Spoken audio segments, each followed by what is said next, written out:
거룩하신 하나님 아버지, 창세 전에 아버지께서 택하시고 또 구별하신 자들을 그리스도 안에서 자녀이자 또 몸된 교회로 부르시고 또 다시 이렇게 말씀 앞으로 나아올 수 있도록 은혜 베풀어 주심을 중심으로 감사드립니다.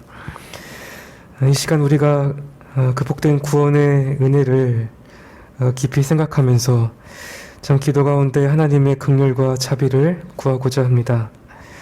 성령께서 말씀을 통해 우리 영혼의 실상을 조명하여 주시고 십자가 아래서 우리의 죄를 혐오하며 성령과 더불어서 그 죄와 피 흘리기까지 싸우고자 하는 그러한 거룩한 결단이 우리 가운데 있게 하여 주옵소서.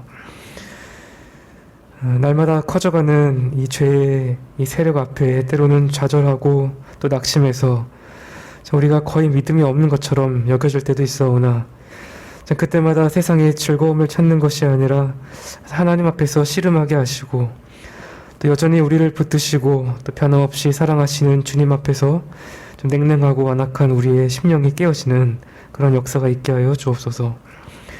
그리하여 늘 상한 심령으로 주님 안에서만 만족을 찾고자 하는 은혜도 우리에게 허락하여 주시고 또 우리의 남은 경주를 또 기쁨과 감사함으로 끝까지 잘 달려갈 수 있도록 인도하여 주옵소서. 오직 하나님의 영광만이 높임 받으시기를 구하올 때에 말씀의 주인 되신 예수 그리스도의 이름으로 기도드립니다. 아멘.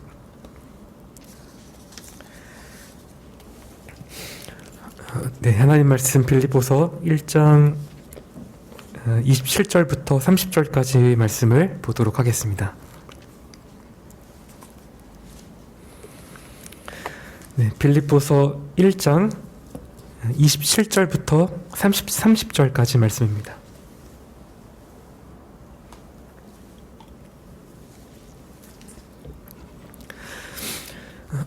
네, 제가 봉독해 드리도록 하겠습니다. 오직 너희는 그리스도 복음에 합당하게 생활하라. 이는 내가 너희를 가보나 떠나 있으나 너희가 일심으로 서서 한 뜻으로 복음의 신앙을 위하여 협력하는 것과 아무 일에든지 대적하는 자를 인하여 두려워하지 아니하는 이 일을 듣고자 함이라. 이것이 저희에게는 멸망의 빈거요 너희에게는 구원의 빈거니 이는 하나님께로부터 난 것이니라. 그리스도를 위하여 너희에게 은혜를 주신 것은 다만 그를 믿을 뿐 아니라 또한 그를 위하여 고난도 받게 하심이라. 너희에게도 같은 싸움이 있으니 너희가 내 안에서 본 바요 이제도 내 안에서 듣는 바니라. 아멘.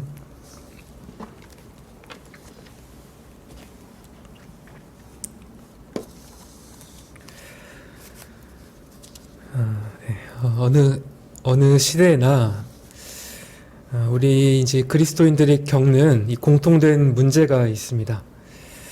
이 세상에 사는 동안에 언제나 소외된 이 소수로 살아간다라는 사실입니다. 물론 종교개혁과 같은 시대에는 이 사회 전반에 걸쳐서 개혁이 이루어지는 경우도 있었습니다. 또 우리는 미전도 종족이나 이 타종교를 믿는 국가에서 교회가 세워지고 또 성장하는 또 그러한 소식도 듣게 됩니다. 한때 복음이 전혀 들어갈 수 없었던 나라에서 오히려 말씀이 흥왕하는 그런 역사를 우리가 보게 되는 것이죠. 하지만 이렇게 교회가 성장하는 이 과정에서 이 그리스도인들은 복음을 인하여서 여러 어려움과 또 고난을 당하게 됩니다. 특히 이슬람이나 힌두교나 또 마르크스 레닌주의와 같은 이 정치 이념의 지배를 받는 그런 나라에서는 더욱 그렇습니다. 사회적으로나 정치적으로 억압을 받고 또 경제적으로 또 불이익을 당하고 또 심지어 매우 폭력적이고 잔인한 박해까지도 경험하게 됩니다. 최근에는 미국과 같이 기독교 신앙을 바탕으로 형성된 이 국가에서도 이러한 현상들이 점점 나타나고 있습니다. 이미 우리도 기독교를 적대시하는 그런 분위기에서 살고 있기 때문에 그런 일들이 남일처럼 여겨지지 않습니다. 그래서 우리 안에는 과연 그리스도인으로서 산다는 것이 무엇인가 하는 그런 고민이 들게 됩니다. 이런 고민은 필요하고 또 바람직한 일입니다. 그 안에 신앙을 지키고자 하는 그런 마음이 있기 때문에 또 그런 고민도 하는 것이죠. 정작 문제는 이런 문제에 별 관심이 없어 하는 그런 일입니다. 신자라고 하면서도 그리스도인으로서 사는 일에 아무런 관심이 없다면 말씀드리지만 이러한 신자의 무관심은 하나님 보시기에 복음에 대한 적대감보다 더 나쁠 수 있습니다. 이런 일은 반드시 피해야 합니다. 바울이 서신을 쓰는 이 빌립보 교회 성도들도 적대적인 문화 속에서 살았습니다. 지난 시간에 말씀드렸듯이 이때는 이 네로 황제가 통치하던 시기입니다. 이 마게도니아 지역의 한 도시였던 빌립보는 이 당시 로마의 속주였습니다. 그런데 빌립보 교회가 겪고 있던 이 어려움은 사실 보다 오래된 역사적 배경과 연결이 되어 있습니다. 오늘 바울의 이 권면도 이런 배경과 결코 무관하지 않기 때문에 이 내용을 우리가 어느 정도 알고 있으면 유익합니다.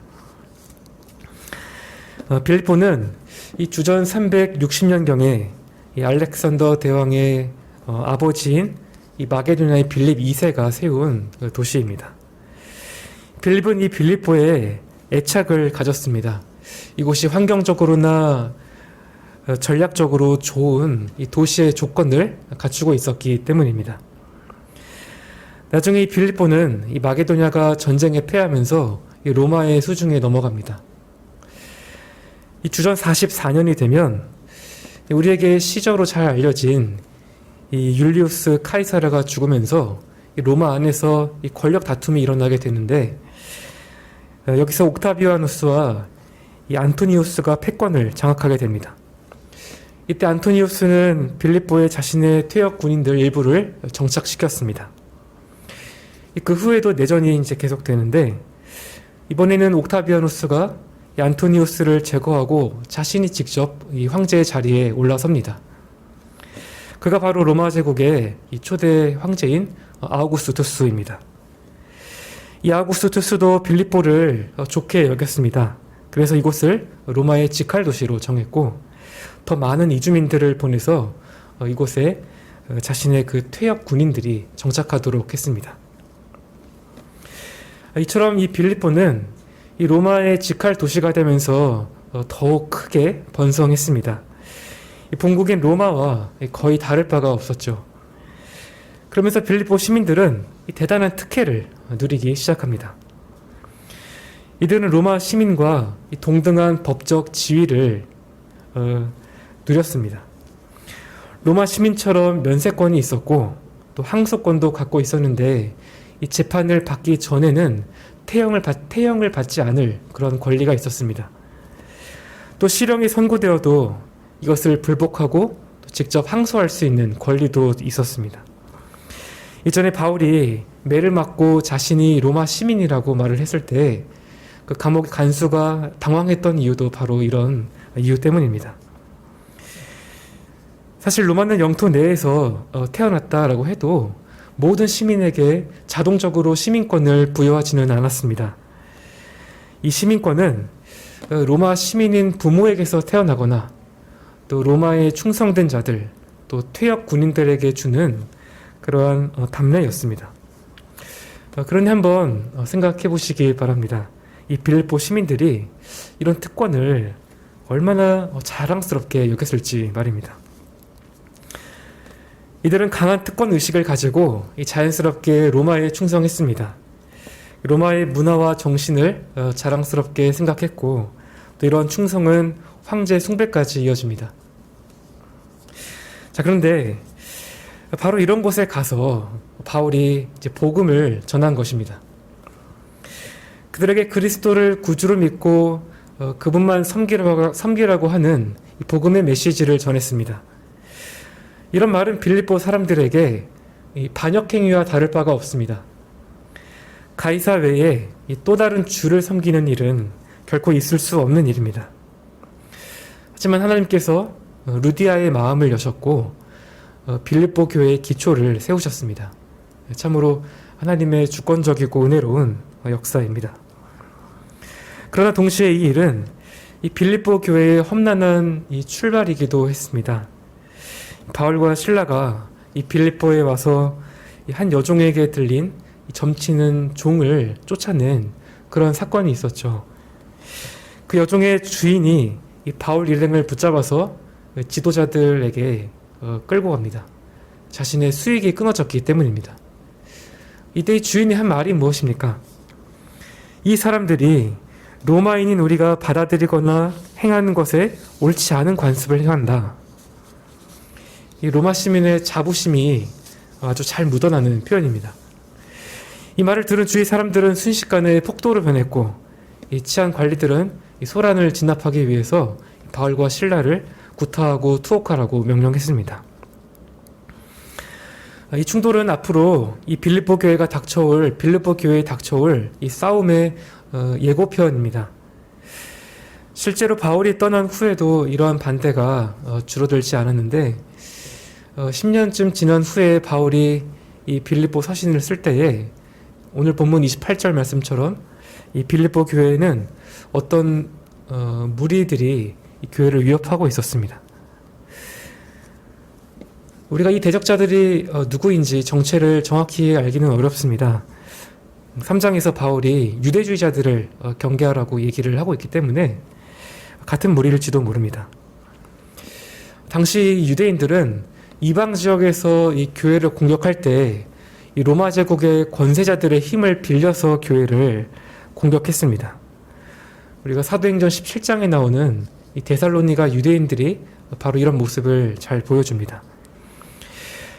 그렇다면 이 빌립보 교회는 이 유대주의자들의 그 신학적 주장과도 싸우는 동시에 이 로마 제국의 권세자들과도 부딪혀야 하는 이런 이중적인 상황에 놓여 있을 가능성도 있습니다. 그러나 어찌됐든 이 빌립보 성도들이 당하는 그 당시의 이 고난은 지금 우리가 겪는 어려움보다는 훨씬 더 가혹했을 것입니다. 그렇다면 이런 상황에서 우리 그리스도인들이 취해야 할 마땅한 태도는 무엇인가? 바울은 빌립보 성도들에게 오직 너희는 그리스도의 복음에 합당하게 생활하라 라고 말합니다. 우리가 얼핏 듣기에 너무나 당연하고 또 원론적인 그런 말이어서 과연 이것만으로 충분한가라는 그런 의문이 우리에게 들 수 있습니다. 그런데 이 바울의 표현이 사실 너무 단호합니다. 무슨 일이 일어난다 해도 그 어떤 다른 사상이나 어떤 다른 사상들이 강요되거나 압박이 들어온다고 해도 오직 이것 외에는 다른 방도가 없다는 듯이 강한 어조로 명령을 하고 있습니다. 그러면서 바울은 빌립보 교회와 우리에게 이렇게 도전합니다. 너희가 이해하고 있는 이 복음이 무엇인지, 그 복음이 너희에게 얼마나 가치가 있고 또 그러한 복음이 너희의 삶에서 어떻게 드러나고 있는지 너희가 다시 한번 돌아보라라는 것입니다. 그래서 먼저 바울은 앞에서 자신의 이야기를 이렇게 길게 하면서 모범을 제시했습니다. 비록 지금 사슬에 매여 있고 또 어쩌면 죽음을 또 마주해야 할지도 모릅니다. 하지만 이 일로 복음이 진전되었다라는 그 사실 하나 때문에 바울은 행복해하고 기뻐했습니다. 그에게는 그리스도만 존귀케 되는 일이 가장 중요했기 때문입니다. 죽음에 대한 이런 관점은 바울이 자신의 삶을 대하는 태도에서도 그대로 드러납니다. 지금 죽어도 그리스도와 함께 있을 수 있기 때문에 자신만을 생각한다면 이것은 훨씬 더 유익합니다. 하지만 바울은 이 지상에 남게 되는 교회를 섬기기 위해서 그들이 조금 더 복음을 잘 이해하고 그들의 기쁨과 믿음을 좀 더 성장시키기 위해서 자신의 눈앞에 있는 이 천국조차도 잠시 미루어 둡니다. 이런 모습이야말로 자신을 비우시고 낮추시고 또 십자가에서 죽기까지 순종하신 이 그리스도의 본을 따라 가는 길이기 때문입니다. 따라서 우리가 이 모든 점을 생각한다면 결국 27절은 필연적으로 나올 수밖에 없는 이 바울의 결론입니다. 빌립보 교회도 이 그리스도의 복음에 합당하게 살아야 합니다. 이 그리스도의 복음이 바울과 그들의 삶을 이어주는 가장 중요한 연결고리입니다. 이 복음만이 빌립보 성도들의 그 정체성과 행동의 동기와 또 그들의 삶의 그 모습을 정하는 이 절대적인 권위이자 규범인 것입니다. 그래서 바울이 오늘 27절부터 2장 18절까지 이어지는 이 권면의 중간에서 이 중심부에서 그리스도에 대해서 이야기합니다.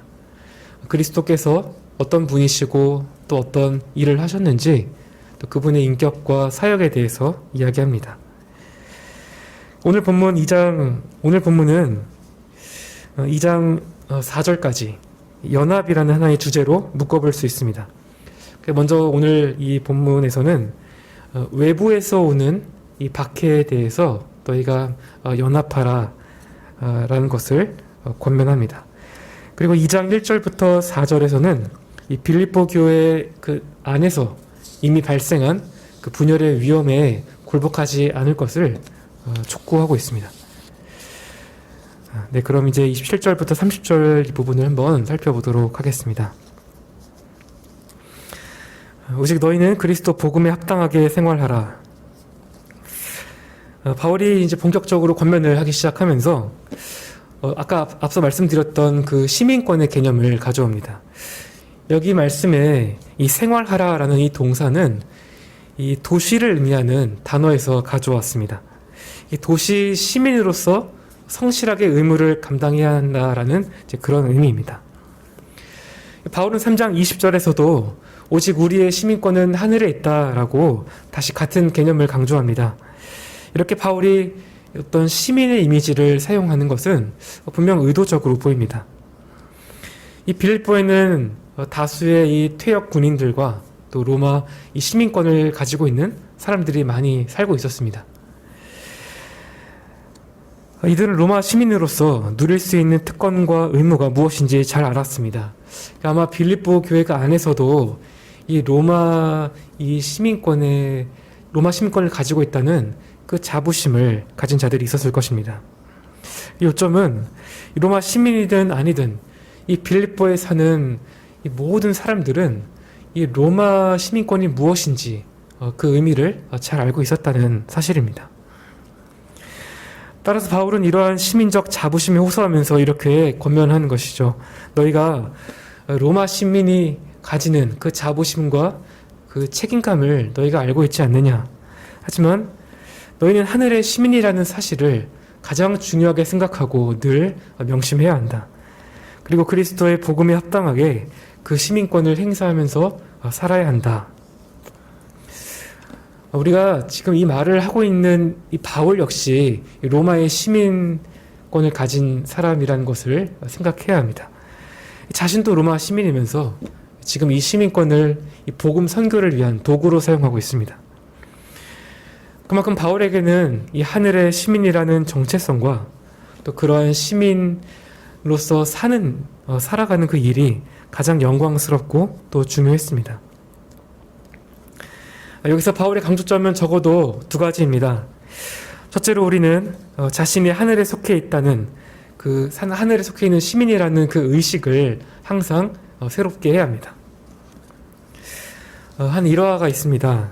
어떤 이 로마의 한 귀족이 황제의 신임을 받는 이 총독을 자신의 저녁 식사 자리에 초대를 했습니다.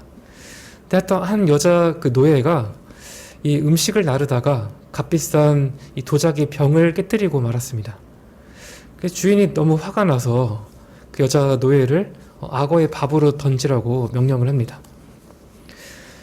여자 노예가 이제 살려달라고 몸부림을 이제 치는데 주인이 이제 용서를 해주지 않았습니다. 옆에 있던 총독이 왜 용서를 해주지 않느냐고 이렇게 물으니까 이 이제 귀족이 이제 노예들이 자신의 그 집의 귀중품들을 훔치거나 잃어버리거나 또 깨뜨리면 그 악어의 밥으로 이제 던지는 것이 자기 집안의 그 법이라고 이렇게 얘기를 했습니다. 이 말을 들은 이 총독이 자기 옆에 세워져 있는 그 도자기 병을 일부러 밀어서 깨뜨려 버립니다. 그리고는 귀족에게 이렇게 말하는 것이죠. 나도 이 집의 귀중품을 깨뜨렸으니 나도 악어의 밥으로 던져야 하는 것이 아닌가. 귀족이 얼굴이 사색이 되어서 이 법은 노예들에게만 적용이 되는 것이라고 얘기를 합니다. 그러자 총독이 다시 묻습니다. 똑같이 죄를 졌는데 힘이 없는 노예들에게만 그 죄를 적용한다니 이것은 지킬 필요가 없는 악법이 아닌가. 그리고는 자신이 도자기 값을 변상해 줄 테니 노예를 살려주라고 명령합니다. 심지어 총독은 그녀를 노예 그 신분에서 해방시켜 주었고 은혜를 갚기 위해서 자신의 그 집에서 평생 일하게 해달라고 하는 이 소녀의 소원을 들어주었습니다. 이처럼 이 노예는 좋은 총독을 만나서 이 로마의 귀족에게 빼앗겼던 자유를 되찾았습니다. 그런데 지금 우리의 형편도 이와 비슷하죠. 이전에 우리가 다 그리스도 밖에 있었고 또 언약에 있어서 외인들이고 또 이 세상에서 소망도 하나님도 없이 살았던 그런 죄인에 불과했습니다. 마귀가 사망과 죄와 사망의 법으로 우리를 참소하고 또 죄의 대가인 죽음을 끊임없이 요구합니다. 하지만 그리스도께서 하나님의 택한 백성들의 그 모든 죄값을 남김없이 다 치르셨습니다. 또 그들로 하여금 영생과 영광스러운 자녀의 신분을 얻게 하셨습니다. 그래서 골로새서 1장 13절 14절은 그가 우리를 흑암의 권세에서 건져내사 그의 사랑의 아들의 나라로 옮기셨으니 그 아들 안에서 우리가 구속 곧 죄사함을 얻었다고 말씀합니다. 이 그리스도를 믿는 우리가 다 이미 영원한 하늘의 시민권을 가진 그런 자들입니다. 더 이상 이 죄악된 이 세상에 매여 있지 않습니다. 이 세상은 끊임없이 변하고 또 쇠하여져 갑니다. 이 시련과 실망이 가득하고 흩어짐과 분열이 난무합니다. 죽음이 우리 주변에 항상 도사리고 있습니다. 이런 세상은 우리가 영원히 거할 곳이라고 할 수 없습니다. 하나님이 우리에게 예배하신 곳은 진동치 않는 나라입니다. 하늘에 있는 영원한 도성입니다. 우리가 이 도성의 시민으로서 오늘 하루를 살고 있고 날마다 그곳에 가까워져 가고 있습니다. 우리 이런 어떤 영적인 이런 감각이 이 땅에 이 썩어질 것들에 흐려지지 않도록 늘 우리가 경계해야 하겠습니다. 날마다 우리의 정체성과 더 높은 부르심을 의식하면서 우리가 살아가야 합니다. 둘째로 우리는 이런 시민의식을 가지고 그 나라의 법대로 살아야 합니다. 이 로마 속주인 이 빌립보 지역의 사람들은 이 로마법을 따랐습니다. 그 마게도냐 지역에 있는 지역법이 아니라 오직 로마의 법만 따르면 되었습니다. 마찬가지로 우리 그리스도인들도 오직 우리를 부르신 하나님의 뜻에 따라 살아야 합니다. 예를 들어서 우리가 국민으로서 이 나라의 법을 지키는 것도 같은 이유이죠. 하나님께서 자신의 그 영광을 위해서 이 모든 나라 위에 위정자들을 세우시고 선을 장려하고 악을 징벌하는 이 칼의 권세를 주셨습니다. 그래 우리는 이들을 위해 기도하고 또 이들의 또 권위를 존중하고 또 이들의 모든 합법적인 명령을 우리가 순종해야 합니다. 이것이 하나님의 뜻입니다. 하지만 그들이 하나님께서 주신 이 권세를 남용해서 하나님의 말씀에 현저하게 반하는 그런 악을 행하도록 한다면 이것은 우리가 당연히 거부해야 하는 것이죠. 우리는 천국의 왕이신 그리스도의 통치만 받는 자들이기 때문입니다. 그래서 사실 이런 점에서 복음에 합당하게 사는 일은 배타적인 그런 일입니다. 이런 성격 때문에 우리가 그리스도인답게 또 하늘의 시민답게 살면 살수록 다른 불신자들과 대조될 수밖에 없습니다. 또 우리가 그렇게 살아야 합니다. 도덕적으로 조금 더 나은 그 수준에 그치는 것이 아니라 마치 어둠 속의 빛처럼 드러나야 합니다. 그래서 우리 각 사람을 부르신 곳에서 죄의 세력이 떠나가고 이 생명을 낳는 역사가 일어나도록 해야 합니다. 이런 모습을 잘 보여주었던 그 인물이 이제 있는데 이 초대 교부였던 이 크리소스톰입니다. 이 언변과 설교가 너무 뛰어나서 이 황금의 입이라는 별명으로 이제 유명한데 잘 알려진 한 번쯤 들어보셨을 법한 예화가 하나가 있죠. 이 크리소스톰은 자신이 전하는 그 진리를 너무나 철저하게 믿어서 적당히 타협해서 전하는 법이 없었습니다. 언제나 이 가난한 자들의 편에 서서 이 상류층의 호화스러운 그런 이제 생활을 가차없이 비판했습니다. 이렇게 직언을 하는 바람에 결국 로마 황제는 그가 신앙을 포기하도록 명령을 합니다. 이 크리소스톰은 결국 복음을 포기할 수 없다면 이제 거부를 했고 이 일로 이제 체포가 되고 말았습니다. 황제는 신하에게 이 크리소스톰이 누구와 이제 대화를 하지 못하도록 독방에 집어넣으라고 명령을 내립니다. 그런데 이제 신하가 이렇게 말합니다. 저 사람을 독방에 집어넣으면 안 됩니다. 왜냐하면 저 사람은 독방에 들어가면 이상하게 기도를 더 많이 하고 찬송도 더 잘 부르고 또 오히려 싱글벙글하면서 더 좋아합니다. 이 말을 들은 황제가 그러면 그를 흉악범들만 있는 감옥에 넣으라고 명령합니다. 그러자 신하가 다시 이렇게 말합니다. 아니 그러면 더 큰일 납니다. 이 사람을 그곳에 보내면 이 사람 때문에 사납고 잔인했던 사람들도 다 부드러워지고 다 그리스도인이 됩니다. 황제가 화가 나서 그렇게 지독한 놈이면 당장 내어다가 목을 치라고 명령을 합니다. 그러자 이번에는 신하들이 나서서 반대하면서 말합니다. 폐하, 그리스도인들의 가장 큰 상급은 순교입니다. 그래서 목베임을 당하러 나올 때 우는 사람을 볼 수가 없습니다. 오히려 얼굴에서 광채가 나고 기뻐합니다. 그래서 황제가 그럼 내가 이 사람을 어떻게 한단 말이냐 하면서 탄식했다고 하죠. 네. 그래서 이런 크리소스톰의 모습이 바울과 비슷한 면이 있는 것 같습니다. 참으로 복음에 합당하게 사는 이 그리스도인의 삶이 어떠한 성격인지를 잘 보여주는 내용입니다. 이렇게 철저하게 이 그리스도인으로서 사는 신자들이 많아질수록 분명 교회는 더욱 견고하게 하나됨을 이루어갈 수 있습니다. 이제 바울은 복음에 합당한 천국 시민으로 사는 것이 이제 무엇인지 이 빌립보 교회가 처해 있는 상황과 관련해서 좀 더 구체적으로 풀어 설명합니다. 다시 27절을 보시면 먼저 바울은 내가 너희를 가보나 떠나 있으나 너희가 일심으로 서서 한 뜻으로 복음의 신앙을 위하여 협력하는 것을 듣기 원한다 라고 말합니다. 앞서 바울은 자신이 그들에게 갈 것이라는 그런 어떤 기대와 확신을 이제 빌립보 교인들에게 심어 주었습니다. 그런데 지금 이제 이런 말을 하는 것은 바울 안에 어떤 불안이나 또 의심이 있기 때문이 아닙니다. 물론 사형을 받게 되면 그들에게 이제 갈 수 없겠죠. 하지만 간다고 해도 그때까지 그들이 자신들의 의무를 소홀히 할까봐 염려했던 것입니다. 또 만나지 못하는 기간이 길어질수록 바울이 이런 권면은 더욱 필요하겠죠. 중요한 것은 바울이 있건 없건 그들의 의무는 계속 행해져야 합니다. 바울은 그들이 언제라도 이 복음의 신앙을 위해 서로 화합하기를 권면합니다. 이를 위해서 한 마음으로 굳게 서서 한 뜻으로 협력하라고 말합니다. 여기 한 마음이란 말은 이 빌립보서 안에서 성령을 의미하는 그러한 단어에 가깝습니다. 이들이 이제 외부의 박해에도 끝까지 버틸 수 있는 힘은 그들에게 있는 것이 아니라 오직 성령으로 말미암는다는 이 사실을 그들에게 확신시키려고 하는 것이죠.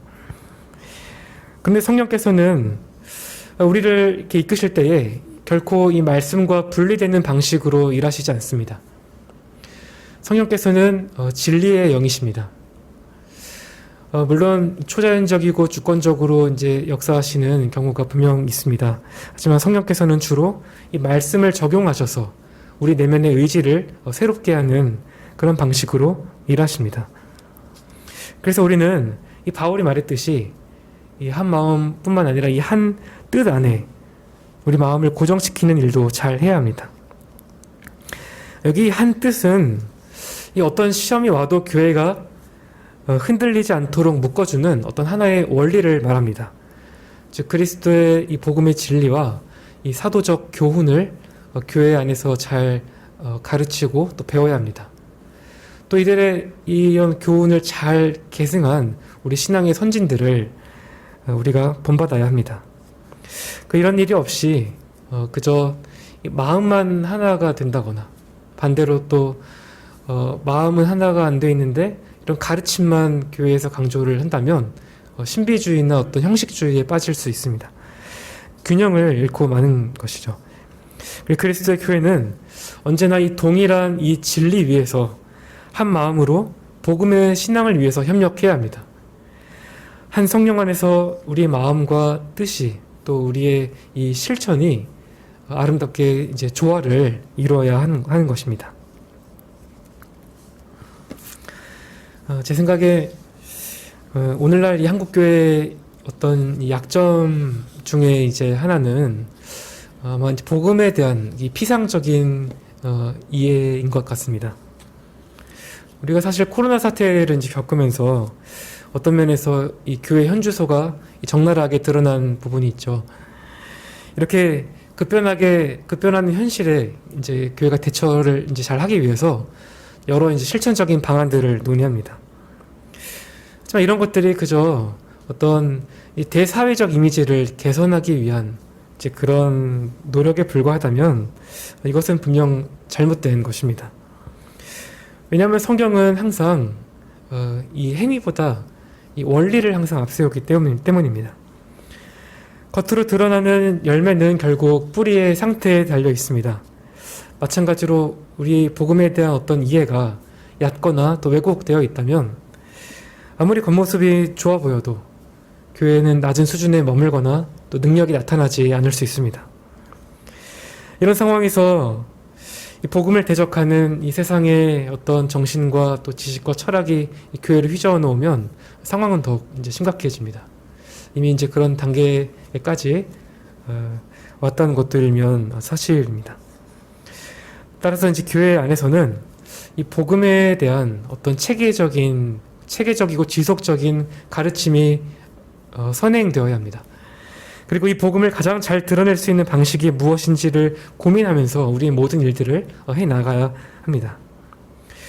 이런 내부 공사가 없으면 이 교회가 분열하는 일을 우리가 더 이상 막을 수가 없습니다. 우리의 이제 교회다움은 복음에 합당하게 행할 때에만 우리가 지켜낼 수 있습니다. 바울은 이어지는 28절에서 이 복음에 합당한 삶과 관련된 또 다른 소식을 기대합니다.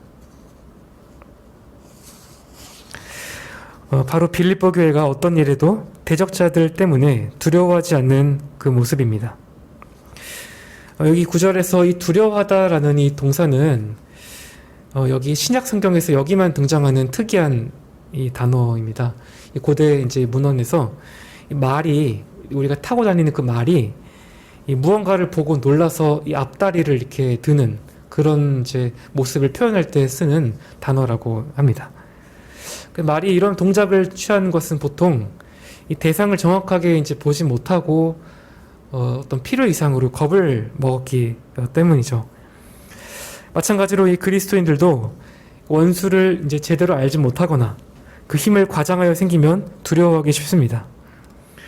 하지만 바울의 말처럼 교회가 이 복음의 진리 안에서 연합하여서 두려워하지 않는다면 이 큰 위로와 용기를 얻게 됩니다. 왜냐하면 이 바울의 말처럼 이러한 이 태도가 대적자들에게는 멸망의 증거가 되고 하나님의 백성들에게는 구원의 증거가 되기 때문입니다.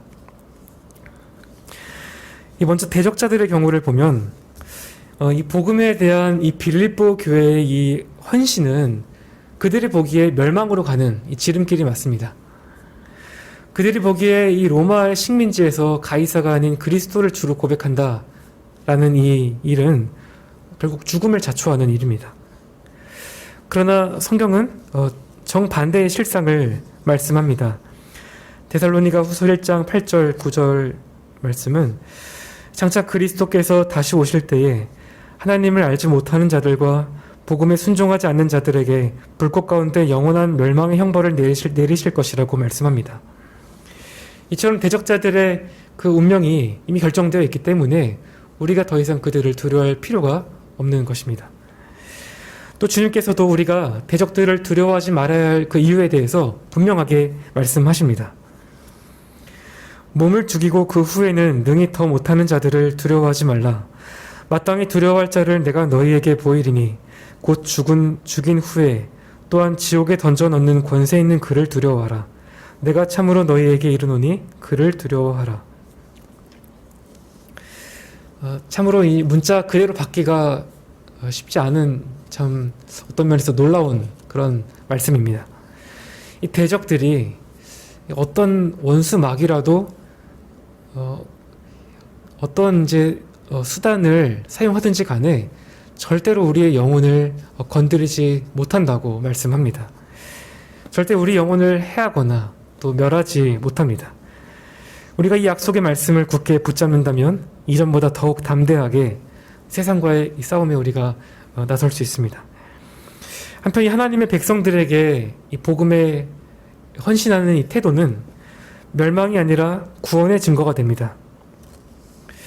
이 참된 은혜 위에 자신의 그 믿음을 세운 자들만이 환난이나 핍박이 와도 끝까지 견딜 수 있습니다. 하나님께서 친히 은혜를 주시고 그들을 강하게 하시고 또 그들이 견디게 하십니다. 사실 어떤 경우에 이제 그리스도인들은 세상이 주님께 그랬던 것처럼 미움을 받아서 죽음까지도 경험을 하는 일이 있을 수 있습니다. 그러나 우리는 이 죽음에 대해서도 다시 사신 주님께서 우리를 능히 살리실 것을 확신합니다. 우리의 모든 구원은 하나님께 달려 있습니다. 우리가 한 성령 안에 우리를 한 성령 안에 굳게 서게 하시고 또 복음의 신앙을 위해 함께 협력하고 또 대적들의 위협 앞에서도 두려워하지 않을 수 있게 하는 분은 오직 하나님 한 분뿐이십니다. 이것이 우리의 유일한 위로와 소망이 됩니다. 끝으로 바울은 방금 말한 이 하나님께서 주신 이 구원이 결코 고난을 배제하지 않는다라는 사실을 강조합니다. 그리스도를 위하여 너희에게 은혜를 주신 것은 다만 그를 믿을 뿐 아니라 또한 그를 위하여 고난도 받게 하심이라. 바울이 이런 말을 덧붙이는 이유가 무엇일까요? 우리가 당한 이 싸움에서 하나님의 어떤 그런 구원을 우리가 믿는다고 해도 사실 이 고난의 문제는 여전히 우리에게 실제적으로 남는 그런 문제이기 때문입니다. 그래서 때로는 이 고난이 참 우리 믿음의 장애물처럼 여겨질 때도 많이 있습니다. 하지만 이 말씀에서 바울은 믿음뿐만 아니라 고난도 하나님께서 우리에게 주신 은혜의 선물이다라는 것을 분명히 말합니다. 우리가 이 믿음이 하나님의 선물이라는 사실은 사실 다 당연하게 이제 받아들입니다. 여러 말씀들이 이제 증거하기도 하지만 대표적으로 에베소서 2장 8절 말씀이 있습니다. 너희가 그 은혜를 인하여 믿음으로 말미암아 구원을 받았으니 이것이 너희에게서 나온 것이 아니라 하나님의 선물이다라고 말씀합니다. 그런데 이 믿음의 성격을 우리가 한번 따져보면 사실 이 믿음에 자연스럽게 고난이 포함된다라는 것을 우리가 알 수 있습니다. 우리가 이 믿음으로 십자가에 달리신 이 고난의 주님과 이제 우리가 하나가 되기 때문입니다. 주님께서 이 땅에 사시는 동안에 참 많은 고난을 당하셨습니다. 지금은 승천하셔서 이제 보좌 우편에 계시고 그분의 몸된 교회가 이제 이 땅에 아직 남아 있습니다. 그래서 세상은 남아있는 교회를 핍박하고 공격합니다. 예수님께서 받으실 고난을 이제 우리가 대신해서 받게 되고 있는 것이죠. 문제는 우리가 이 고난을 이제 받기 싫어하고 또 피해야 할 것으로 이제 여긴다라는 사실입니다. 물론 고난 자체가 이제 좋다는 그런 의미는 아닙니다. 이 고난이 이제 은혜인 것은 하나님께서 이 고난을 이제 선한 목적으로 사용하시기 때문입니다. 하지만 이 고난에는 고통과 어려움이 따릅니다. 우리는 이 하나님의 은혜가 믿음과 고난 둘 다 포함한다는 것을 분명하게 이해해야 합니다. 만일 믿음으로 얻는 이 선물만 우리가 이제 은혜라고 생각을 한다면 이제 고난은 이제 우리에게 더 이상 은혜일 수가 없습니다. 사실 은혜에 대한 이런 이제 잘못된 개념 때문에 이 복음이 이제 어떤 면에서 찢어지고 교회가 심각한 이제 타격을 입었습니다. 많은 사람들이 이제 이 고통의 문제를 은혜로 바라보지 않고 이제 교회를 떠나간 사람들이 많이 있습니다. 또 어떤 사람들은 자기 부인이 무엇인지 전혀 배우지 못하고 그저 자신의 어떤 욕구를 채우기에 급급한 그런 신앙생활을 하는 기형적인 신자로 변해버렸습니다. 교회가 계속해서 분열을 거듭하고 또 세상에서 지탄의 어떤 대상이 되는 것도 이러한 일들과 무관하지 않다고 보입니다. 이처럼 고난에 대한 태도는 사실 우리 자신의 신앙과 오늘날 이 교회의 어떤 수준에 대해서 꽤 많은 것을 이야기해 준다라고 보여집니다. 주님께서는 자기 십자가를 지고 따르지 않는 자들은 그분께 합당하지 않다라고 말씀하셨습니다. 우리는 바울의 말처럼 고난에 대한 우리의 관점을 바꿀 필요가 있습니다.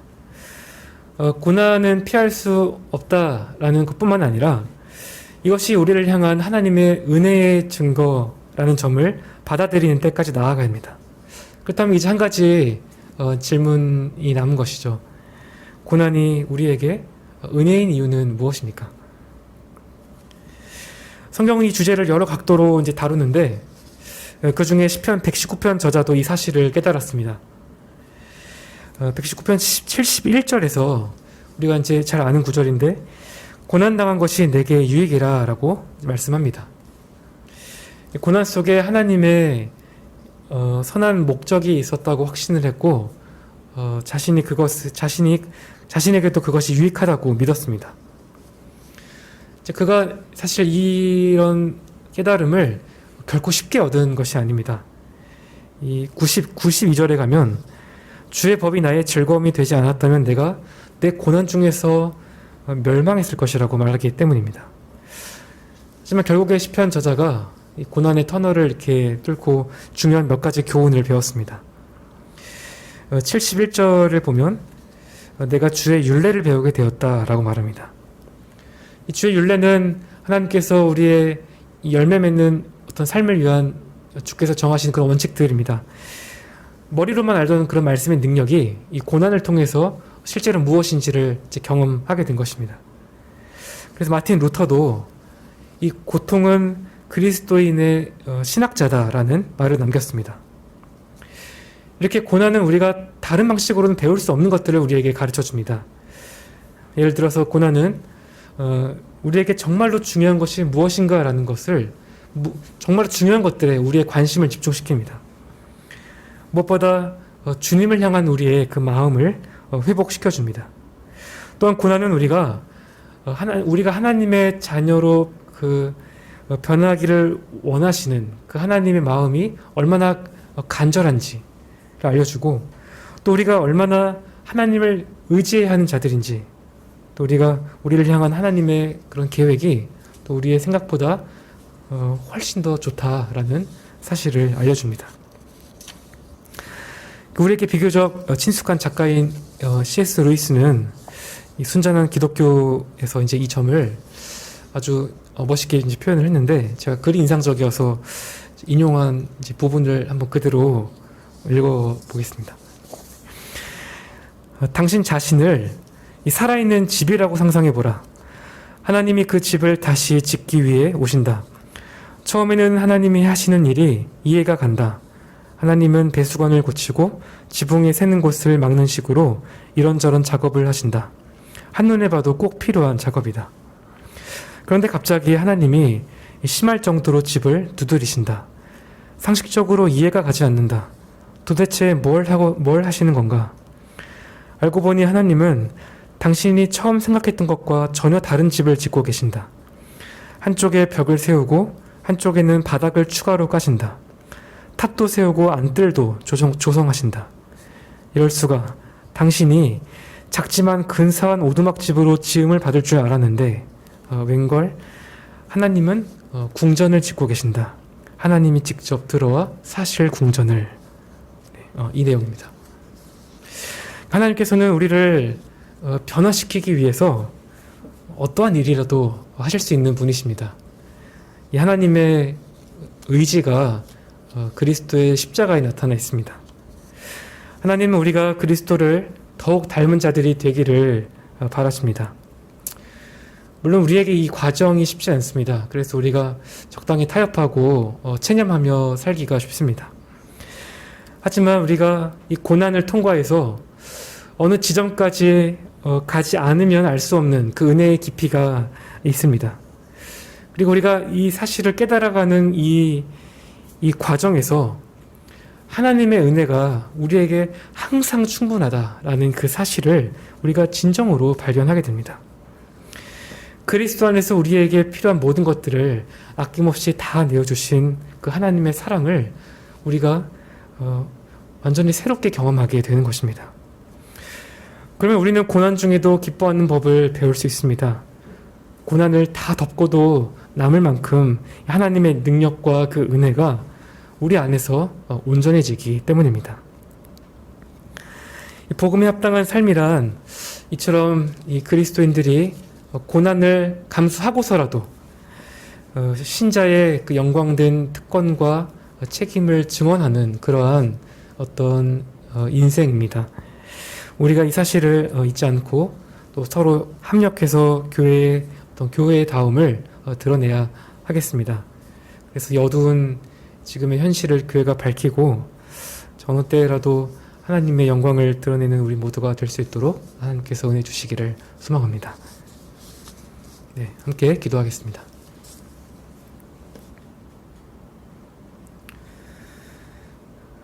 하나님 아버지, 오늘 말씀에서 주신 교훈과 같이 우리가 하늘에 속한 시민이라는 사실을 항상 새롭게 의식하고 이 땅에서 복음에 합당한 삶을 살아갈 수 있도록 은혜 주시기를 구합니다.